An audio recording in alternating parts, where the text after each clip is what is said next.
What's up, everybody? Welcome back to another edition of Sit Down Saturday, and today we're obviously going to do the verses between the two Huffers. Now, I know in the past I have promised that I'm going to do kind of my wish list for 2022. I know I'm owing it. It's just stuff keeps coming up. As long as stuff keeps coming up, I have to push it back. But I have my list. It's ready to go. I just have to actually make it. Hopefully next week. We'll see. But there's some other stuff on the horizon that I've noticed as well that I definitely want to take a stab at, so to speak. Little bit of housekeeping this week. The Perceptor video from last week, everybody was saying that the XTB was already out, and like I see that now, but I didn't know at the time. I knew they were both close. I knew the Transbots was closer. It's kind of what I was alluding to in the video, that it was closer, but I didn't know other reviewers had it and stuff. So I'm telling you, I think that that's going to have a big impact on the Fanstoys product, and I don't know if the Fanstoys is releasing that next or something. Like, I don't know what's in the plan for them. As far as the tape conversation, a lot of people in the comments, they're like, you know, trying to set rules and laws to it. There is no rule or law. It just comes down to what you like and how you like it. It's literally choosing between whether you want an apple for a snack or an orange. There's no right or wrong choice there. It's just what makes sense to you. There's no governing body on this stuff. And lastly, a lot of people were talking about the transformation of Huff as well as the arms. Look, we knew our Huffer. We all knew that the arms, that they chose the G1, and like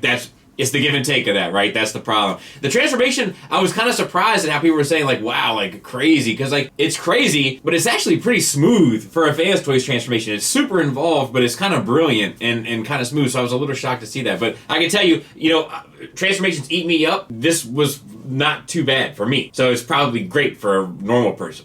Okay. Anyway, let's compare the two. The BadCube Huffer will always have a special place in my heart because of dealing with Billings and Titan 1 and the whole kind of story behind that. But let's see how it goes. My guess is that Fanstoys takes it, but that they lose in articulation. And accessory-wise, it's pretty close. I have to give it to Fanstoys because it comes with 3 guns, whereas the BadCube comes with 2 guns. The Fanstoys comes with a whole additional head, whereas the BadCube just comes with an additional face. It is neck and neck, but if we're trying to be as objective as possible, if we're trying to be as fair as possible, it has to go to Fanstoys. In addition to that, they both have the same gimmick where they can plug into the trailer, so they tie in gimmicks. As far as build materials go, I have to give the materials to Fanstoys. It just feels like a better plastic, but just by a little bit, not by a ton. The BadCube one still feels great. For the build, I'm going to tie them out because they're both built incredibly well. Sturdy, solid, well-toleranced, etc., etc. And for hardware, I have to give it to Fanstoys because the ratchets in the shoulders, hips, and knees, whereas the BadCube mainly relies on tension. Well-tensioned, but tension nonetheless. Starting out with the overall frontal view, I think Fanstoys takes it due to deco, but sculpt-wise, I understand that Fanstoys is going for the cartoon look, but the proportions just come off a little bit better, I think, on the BadCube. So the paint I would give to Fanstoys, even though the BadCube is painted as well, for the most part. Sculpt I'm going to give to BadCube to kind of tie them, which I think is fair. Face sculpt wise, I gotta give it to the Fanstoys for paint and sculpt. I just don't like the bags underneath the eyes of the BadCube. Like, they both try to get that diamond cut out. It's just, for whatever reason, the Fanstoys looks like a sculpt of the face, the BadCube looks like an old man. Plus, the Fanstoys is fully painted, and I don't think the purple is on the BadCube. From the side, I think it's pretty negligible. I don't think there's like a major difference. I mean, Fanstoys takes the paint, but I don't think sculpt-wise that one is necessarily light years beyond the other. Fanstoys already took the frontal view, so I think it's fair to say that they're tied from the side. As far as the chest, torso area, they're both painted, and they're both sculpted almost identically, so I don't think it's crazy to tie them out here. Nothing really outstanding about either one in regard to comparing one to the other. The Fanstoys obviously has the metallic paint, it's just going for a different look in that regard, but there's a lot of love in the BadCube as well. From the side, pretty much the same thing. Pretty well done on both. Pretty standard. Nothing necessarily outstanding about either. As far as the arms go, I mean, I guess the joint is unsightly for the BadCube, but I don't really find it so. They're both painted. There's a little bit of extra sculpted detail in the BadCube. I think that this is a tie. The Fanstoys one sits in a weird spot, but it's trying to. It's like the point of it. So I can't like detract from them for that over and over and over again. From the side, it's the same thing. Same issue with the joint, but BadCube has the additional sculpting work, and they're both fully painted. Nothing really to kind of nitpick about here. They're both doing the same thing. As far as the pelvis, I think Fanstoys has to take the sculpt. The pins are always an unsightly element to the BadCube hips, and the Fanstoys paint, shape, everything, the dynamics of it just look better. So I think they got to take it here. Same from the side, the Fanstoys has the flaps, which hide the engineering, ends up just looking like a better figure as a result. As for the legs, the thighs are really anybody's game. It's the lower leg where Fanstoys takes the cake. The feet are more clearly defined. The sculpt work that goes into the definition of the shins is more clearly defined. It's just better looking in that regard. And better painted because the BadCube isn't painted on the calf or the shin. From the side, I kind of like the extra stuff with the tires and stuff. I like seeing a little bit of, I don't like it all super boxy, but I know people do. Either way, it doesn't have the paint to compete with Fanstoys, so even if I tied it out here, Fanstoys already took the front. Plus, I don't think I would because I don't like the on the BadCube really at all. So once again, it goes to Fanstoys. From the back, I think it's actually a tied game. The box is more compact on the Fanstoys, but all that translucent plastic comes through. The feet still look stupid on the BadCube, but you see all the screws and stuff on the Fanstoys, which Fanstoys does purposefully, right? Because nobody displays their toys from the back. But just to be objective about it, I think it's a tied rear view, so to speak. And I'm not sure if this is a first or not, but it feels like a first where one company didn't win any single category. However, in their defense, they did manage to tie out 4. Tied in the arms, they tied in the thighs, mainly because they're about identical with the Fanstoys. And then, you know, to be fair, the overall frontal and rear view of these figures is comparable. You know, it's only when you get into the nuance of it that you begin to kind of appreciate how Fanstoys takes the lead in the head, the torso, the hips or pelvis, and the lower legs. But just at a glance, looking at both of them, there's not a huge difference at a glance. It's only for those with like more of a keen eye, I guess, or people that are more critical of this stuff. Moving on to articulation, the Fanstoys is on a hinged swivel that gets you a swivel back and forth, slightly up and maybe the slightest bit down. BadCube is on a ball peg, gets you further up, further down, and the swivel, and the confused dog look. The shoulders on the Fanstoys are hinged up to here.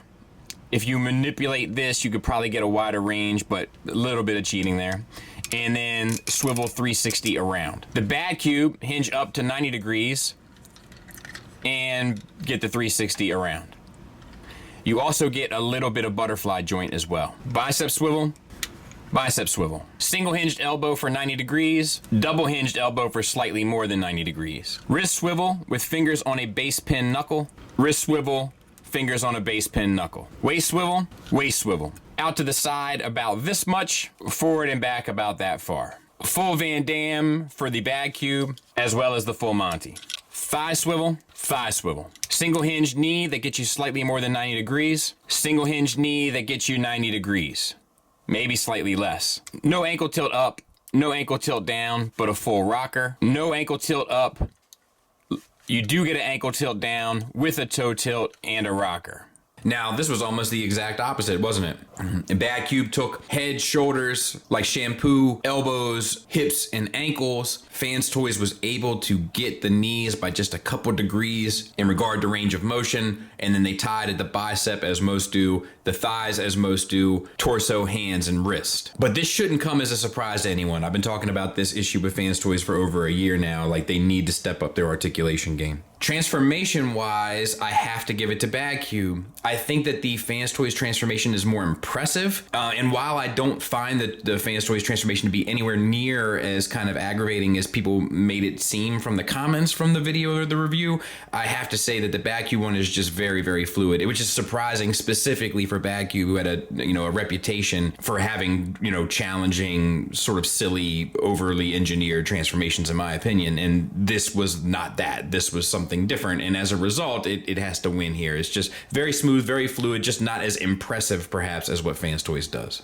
Alt mode, though, I have to give it to Fanstoys, and this might be why they lose out on the transformation, because they have to do a lot more in order to pull off a much more kind of clean, stellar looking alt mode. It's fantastic, it's brilliant how it gets there, but it also looks more realistic, whereas the BadCube one definitely has like a toy vibe about it, and you might find that kind of charming in its own regard because it's reminiscent perhaps halves of the G1 toy, but even still, just aesthetically, it's just not as interesting, nor as detailed, nor as kind of refined as the Fanstoys. Now these guys are pretty much the same height, but if we're gonna be technical, Huffer's head should come up to about the elbow on Smokescreen. And with that, the Fanstoys one is slightly too big, if we're trying to be 100% objective. Doesn't bother me, but the goal is objectivity. As far as cartoon accuracy, for better or worse, it has to go to the Fanstoys, right? I mean, they nailed it. Whether or not you like that look or not really isn't the point. That's what they were going after, and that's what they got. Jana, which one do you think looks better?